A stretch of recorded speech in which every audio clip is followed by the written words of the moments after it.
gagamitin dyan? Rule of 72. Ano yung rule of 72 na yan? Hindi yan ang edad ko. Bata pa. 72 divided by the interest rate where you put your money, divide mo yan, no? 72 divided by the interest rate will give you the number of years your money will double. Ang bilis, no? Ano lang, approximation. Meron bang accountant dito? Di ba? Pag may kakalculate mo, future value, present value, di ba? Pwede yan, gamitin mo sa engineering economics, tinuro sa amin yan. Mechanical engineer ako no? So, kasama yan sa subject, kakalculate mo. Pero, may mas mabilis pala. Rule of 72 lang. 72 divided by the interest. For example, you put it at 4%. 72 divided by 4. How many years? 18 years. So it takes 18 years for your money to double at 4%. But take note. Side story lang. In the Philippines, the interest for savings account is 0.5%. Less 20% withholding tax. So consider na natin 0.5. Time deposit can range 1 to 2%. O say, 72 divided by 0.5. How long will your money double in the bank sa Pilipinas? 144 years. Buhay ka pa, no? Ganda, di ba? So if you put it at 4%, it just takes 18 years. And if you're 29, you have 100,000, okay? Your 100,000 becomes 400,000. Is it enough? Definitely not. You learn how to save and invest at 8%, it comes out a little bit better. 1.2 million better. Just knowing to invest at 8%. It's 2 times rate, no?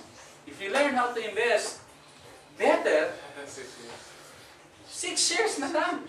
No? So your money doubles every 6 years. Take a look. Save and invest 100,000. It turns to how much?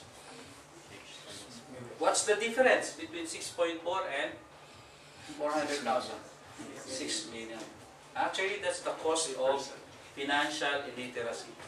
The 6 million is not knowing where to invest properly will cost you more than 6 million pesos.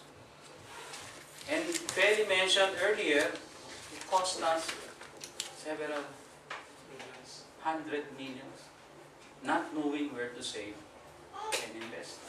I told you, one night, 250,000. Had we invested that in 1994, at 20% rate of return, wow. And we did not just have 240,000 at the time. So, this is the cost of financial illiteracy, 6 million. Alright? This is 4 times. And this is 16 times. Wow. Paki-answer yung phone. Chacha yan Okay. So, reality check tayo ulit. Let's have a reality check.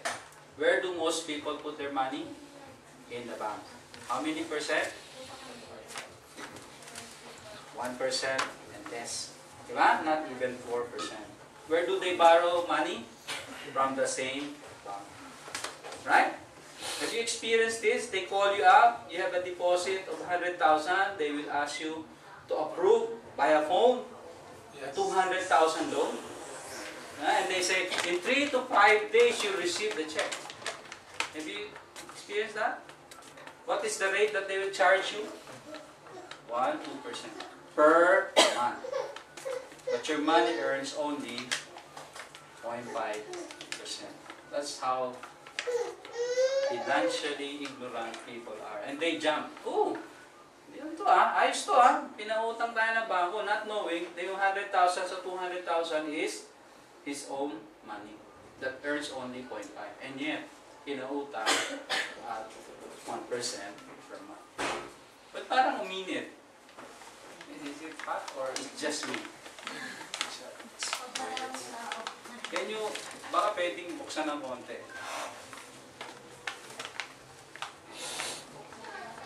Okay? So, yeah, I think that's a little bit better. So, Continuing, worst case, di ba? Most people don't have money to invest at all. Di ba? Nadinig nyo na ba yan? Ay, hindi para sa akin yung IMG, invest na yan. Wala akong pang-invest. Di ba? Sa tingin ko naman sa inyo, meron naman kayong pang-invest, no?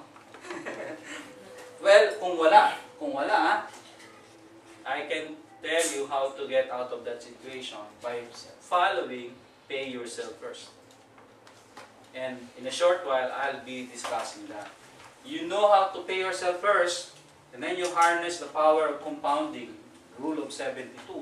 You're on your way towards building your financial freedom or achieving your financial goals. So what is that pay yourself first? Ano ba yan? That's where do we squeeze the money to invest. Pay yourself first. Can you read this together? Problem. Most people want to save but don't know how. Most people don't know how to spend. Really? Yes. True? Wala bang, ouch! Ako yan. Ouch. So this is the current situation, no? Because most people use this formula. Income minus expenses. Sasabihin niyan, matira, isi-save ko. May natira? Wala. No? Hindi, sa susunod, pag na-promote na ako senior engineer, tataas income ko eh. Magkaka-savings na ako. Ito ba si expense? Mas mataas pa sa income. So wala pa rin saving. Pag naging manager na ako, talaga na, sigurado ko na yan. Magsisave and invest na ako. Meron ba? Wala pa rin. Because this is a wrong formula. If this is your budget, you continue to save nothing. No? The lifestyle goes beyond your income. And therefore, you have debts, poverty. This has to be changed. We need to make sure we give 10% to the Lord. Amen? And then 20% for our future. That's how to manage it. 10-20 rule. 10 as minimum. 10 as minimum. You can grow it. In our case, Feli and I have been faithful in our tithes. We are giving more than 10%. Our savings ratio to our income is 34%. We calculate it. We just don't target at 30. Our target is 40% tithes, 40% savings, 20% expenses. And if we increase our income, you know how much that will be. Right? It's still going to support your expense requirement. No? So, the rest of the 70%, kasi binigay mo kay Lord yung 10%. No? And 20%, sinave mo for your future. So, yung 70%, spend within that. Live within that means. So, this will be our formula. Automatic siya. Sabi nga ni Raymond, one of our trainers here. Automatic. Meron siyang debit way from yung payroll account. Tapos meron siyang another bank account. Automatic. 20%. Pasok doon sa bank account. So, hindi niya na nakikita yon. Kasi, sabi nga money that you can see is money spent. Ay, may pera ka pa pala eh. Gastusin natin. Di ba?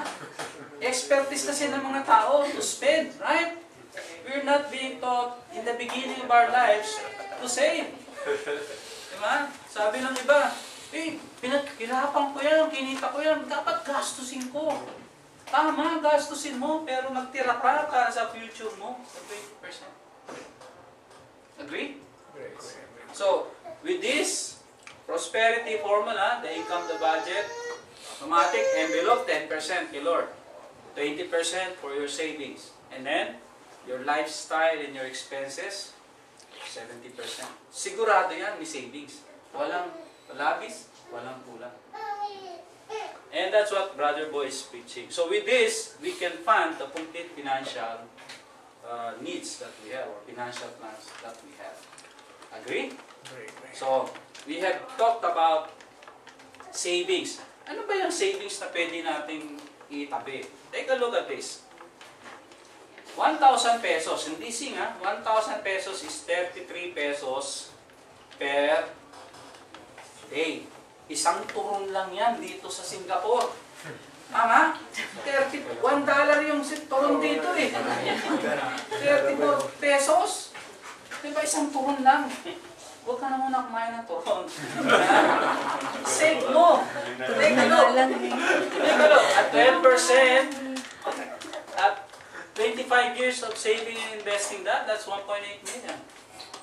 For 30 years, that's 3.2 million.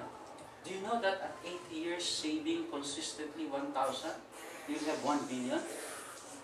Oh, walang nagsabi sa atin nun di ba? With just 1,000 pesos. Although, ilang taong ka na ngayon? 29 plus 80, 109. Don't worry.